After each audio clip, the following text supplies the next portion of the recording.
پیاری بچوں، السلام علیکم۔ آج آپ کے لیے جو سٹوری ہے اس کا نام ہے مغرور شہزادی۔ چینل کو سبسکرائب کر لیں اور بیل آئیکن کا بٹن ضرور دبا لیں۔ ایک بادشاہ تھا، اس کی ایک بیٹی تھی، اس کا نام شہزادی نوشابہ تھا۔ وہ بہت ہی حسین و جمیل تھی، اس لیے جو بھی شہزادے بادشاہ کے دربار میں آتے تھے وہ شہزادی نوشابہ سے شادی کرنا چاہتے تھے۔ نوشابہ نہایت ہی بے حیا اور مغرور قسم کی شہزادی تھی۔ شادی کی غرض سے بادشاہ کی دعوت پر جو بھی شہزادے دربار میں آتے وہ ان سے بدسلوکی کرتی اور انہیں ذلیل و خوار کر دیتی تھی۔ شہزادے دور دراز کے ممالک سے آتے تھے، لیکن شہزادی تکبر اور گھمنڈ میں آ کر ان سبھی کی درخواست کو رد کر دیتی تھی۔ بادشاہ سلامت اپنی لڑکی کی اس حرکت سے تنگ آ چکے تھے۔ ایک دن بادشاہ نے شہزادی نوشابہ سے کہا، شاہی دربار میں ہر روز نزدیک اور دور کے ممالک سے شہزادے تشریف لاتے ہیں، لیکن تم ہمیشہ نازیبا حرکت اور بدسلوکی کرتی ہو اور ان کا مذاق اڑا کر تم انہیں بدظن کر دیتی ہو۔ نوشابہ، تم بہت ہی متکبر اور مغرور شہزادی ہو، تم کو شادی کر لینی چاہیے۔ اب میرا کوئی بھی دوست باقی نہیں ہے، میری دعوت پر دور دور سے شہزادے تشریف لائے ہوئے ہیں، ان میں سے ضرور کسی نہ کسی کو پسند کر لینا چاہیے۔ شہزادے دربار شاہی میں رونق لگائے ہوئے تھے اور نہایت ہی بے تابی اور بے چینی سے شہزادی کے منتظر تھے۔ آخر کار شہزادی دربار میں بے دلی کے ساتھ آئی اور تمام شہزادوں کو رسوا کر دیا۔ کسی کو کہا، تم بہت زیادہ موٹے ہو، تم بڑے ڈھول کی مانند دکھائی دیتے ہو، کہیں دوسری جگہ اپنی قسمت آزمائی کرو ذرا جا کر۔ کسی دوسرے سے کہنے لگی، تم بہت لمبے اور دبلے پتلے ہو، تم بے جان ستون کی طرح ہو، میں ستم کو نہیں انتخاب کروں گی، میں کوئی ظلم نہیں کروں گی، خود پر انتخاب کروں گی، تیرا امیدوار نہ تھا۔ اس سے شہزادی نوشابہ نے دریافت کیا، تیسرا امیدوار نانا تھا۔ اس سے شہزادی نوشابہ نے دریافت کیا، تم لیلا پٹ سے آئے ہو، کیوں نہیں کسی لیلا پٹ کی ناٹی اور ٹھگنی لڑکی سے شادی رچا لی تم نے بھائی۔ چوتھا امیدوار مغرور شہزادی کی ذلت امیز گفتگو سے بالکل نا امید ہو گیا۔ اس سے کہا کہ تم بہت ہی پیلے دکھائی دے رہے ہو۔ پانچواں امیدوار جو ضعیف آدمی کی طرح جھکا ہوا تھا، اس کی نقل اتارتے ہوئے اپنی کندھوں کو جھکاتی ہوئی تیزی سے کمرے میں چلی آئی۔ درباری ہنس پڑے۔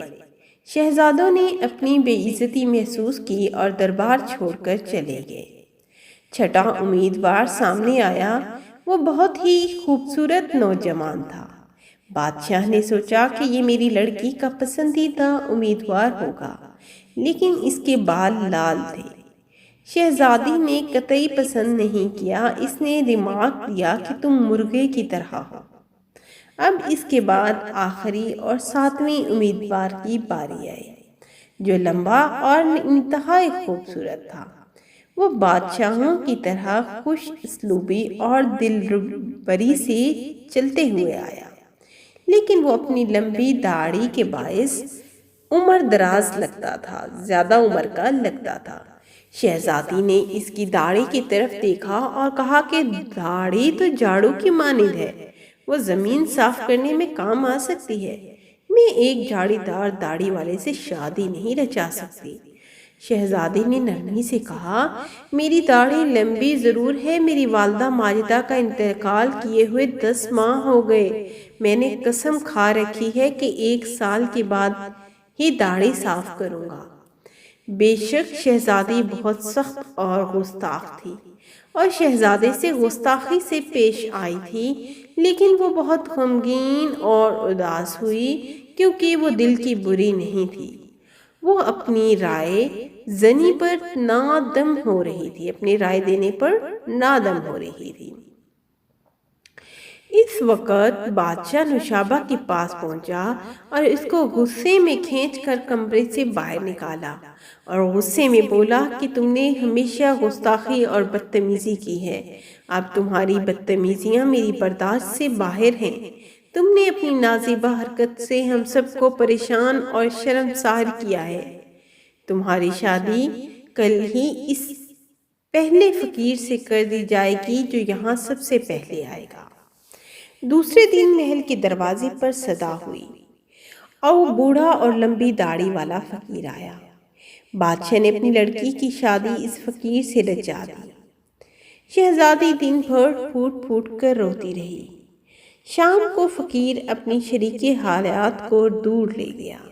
وہ دونوں ایک بڑے کھلے جنگل سے گزر رہے تھے۔ جنگل سے گزر رہے تھے۔ شہزادی نے دریافت کیا کہ یہ جنگل کس کا ہے؟ فقیر نے کہا کہ جھاڑی دار داڑھی والے کا جنگل ہے۔ شہزادی نے دل ہی دل میں سوچا کہ مجھے داڑھی والے شہزادے سے شادی کر لینی چاہیے تھی۔ ان دونوں نے رات گنجان جنگل میں گزاری اور صبح کو سفر شروع کیا اور ایک خوبصورت پارک میں آئے۔ شہزادی نے پوچھا یہ حسین پارک کس کا ہے؟ فقیر نے کہا یہ خوبصورت پارک بھی جھاڑی دار داڑھی والے کا ہے۔ شہزادی نے ایک بار پھر غور کیا، کاش میں اس جھاڑی دار داڑھی والے کی بیوی ہوتی، اور پھر رونے لگی اور ساروں قطار روتی ہی چلی گئی۔ وہ بڑی مشکل سے اپنے آپ کو کھینچ کر فقیر کے ساتھ لائی تھی۔ انہوں نے 1 گھنٹہ وہاں آرام کیا، پھر انہوں نے فقیر کے گھر کے لیے سفر کا آغاز کیا۔ وہ میلوں میل پیدل چلتے رہے، یہاں تک کہ ایک خوبصورت شہر میں پہنچ گئے۔ فقیر نے ایک عظیم الشان محل کی طرف دیکھ کر کہا کہ یہ عالی شان محل جھاڑی دار داڑھی والے کا ہی ہے۔ شہزادی نے پھر خواہش کی کہ کاش اب میں مر جاتی۔ جھاڑی دار داڑھی والا ہمارے دربار میں آیا، لیکن میں نے اس کے ساتھ بدتمیزی کی۔ شہزادی نوشابہ نے درد بھری شدید آہ کھینچی۔ اس نے فقیر سے کہا کاش ہم لوگ بھی امیر ہوتے۔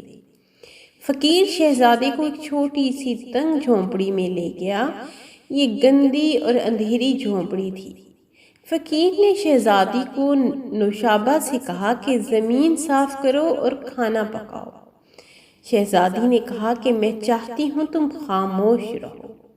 فقیر نے کہا کہ تم میری بیوی اور جیون ساتھی ہو، یہ تمہارا فرض ہے کہ تم میری جھونپڑی کو صاف کرو اور آرام دہ بھی بناؤ۔ شہزادی آرزو بڑی بے چین ہو کر رونے لگی۔ اس کو اپنے شوہر کے لیے آلو تلنے اور روٹی پکانی تھی۔ اس سے قبل اس نے کھانا کبھی نہیں پکایا تھا۔ اس کی انگلیاں جل گئی اور وہ بری طرح تھک گئی۔ فقیر نے کہا تم کو روپیہ حاصل کرنے کے لیے سبزیاں فروخت کرنی ہوں گی۔ شہزادی کو روزانہ کھانا تیار کرنا، ترکاریاں بیچنا پڑتا تھا۔ ایک دن وہ پھل کی ٹوکری سمیت گڈھے میں گر گئی تو ٹوکری میں تازہ سبزیاں اور پھل تھے، سب گر گئے۔ ٹوکری میں گری تو ٹوکری میں تازہ سبزیاں اور پھل تھے، وہ سب کے سب گر گئے۔ جب وہ گھر آئی تو فقیر چلایا کہ تم ایک نہایت بدترین باورچن ہو۔ سبزی فروش روزانہ بازار میں 100 روپیہ کماتے ہیں، لیکن تم سبزیاں اور پھل بھی اچھی طرح فروخت نہیں کر سکتی ہو۔ شہزادی نے کہا آپ خاموش ہو جائیں، میں نے اس قسم کا کام پہلے کبھی نہیں کیا ہے۔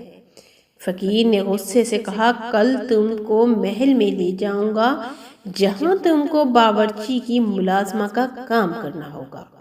دوسرے دن فقیر اسے محل میں لے گیا اور باورچی سے اس کا تعارف کروا دیا۔ اگر شہزادی نے کبھی باورچی کی نوکرانی کی حیثیت سے کام نہیں کیا تھا، پھر بھی باورچی نے بخوشی بحال کر لیا۔ ہر روز شہزادی نوشابہ زمین دھوتی اور برتن صاف کرتی تھی۔ کچھ دنوں کے بعد باورچی نے اس سے کہا کہ بادشاہ اپنی فقیہ حیات منتخب کرنے جا رہے ہیں۔ آج رات کو بڑی شاندار دعوت ہے۔ آج شام دور دور ممالک سے بے شمار حسین و جمیل لڑکیاں تشریف لا رہی ہیں۔ تم بھی اپنی قسمت آزمائی کرنے جا سکتی ہو یا محل دیکھنے جا سکتی ہو۔ کھانے سے قبل لڑکیاں طعام حال میں داخل ہوئیں، مطلب جہاں پہ کھانا لگنا تھا۔ شہزادی نوشابہ بھی کٹی ہوئی پتنگ کی طرح ایک کونے میں کھڑی شان و شوکت کا معائنہ کر رہی تھی اور اپنی بدقسمتی پر ٹسوے بہا رہی تھی کہ اس وقت شہزادہ حال میں داخل ہوا۔ اس نے داڑھی صاف کر رکھی تھی، وہ بہت ہی خوبصورت نظر آ رہا تھا۔ وہ شہزادی کے پاس آیا اور کہا، میں نے تم کو شادی کے لیے انتخاب کر لیا ہے۔ تم نہایت ہی خوبصورت اور خوبصیرت دکھائی دے رہی ہو۔ شہزادی نے کہا، میں پہلے سے ہی شادی شدہ ہوں۔ میں پہلے شہزادی تھی، لیکن مجھے میرے غرور اور تمکنت کی سزا بھگتنی پڑی ہے۔ میں نے اپنے اچھے امیدواروں کو ذلیل و خوار کیا تھا، اس لیے میرے والدین نے مجھے ایک صبح ایک فقیر سے بیاہ دیا۔ شہزادے نے شہزادی نوشابہ کو غور سے دیکھا اور مسکرا کر بولا، میں ہی وہ بہلا فقیر ہوں جس نے تمہارے محل پر فقیر کی حیثیت سے صدا بلند کی تھی، اور تمہاری شادی خانہ آبادی مجھ سے ہو گئی تھی۔ میں ہی جھاڑی دار داڑھی والا ہوں۔ شہزادی نے کہا، واہ، کتنی ہوشیاری سے تم نے بھیس بدلا تھا کہ ذرا برابر بھی شک نہیں ہوا، اور میری گستاخی کی سزا بھی خوب مل گئی مجھے۔ تو اب اپنی قسمت پر بڑی صبر شکر کر رہی تھی۔ دوسرے دن نہایت شان و شوکت سے بادشاہ کی شادی کی تقریب منائی گئی۔ اس طرح شہزادی نوشابہ جھاڑی دار داڑھی والے بادشاہ فیروز بخت کی ملکہ بن کر زندگی گزارنے لگی۔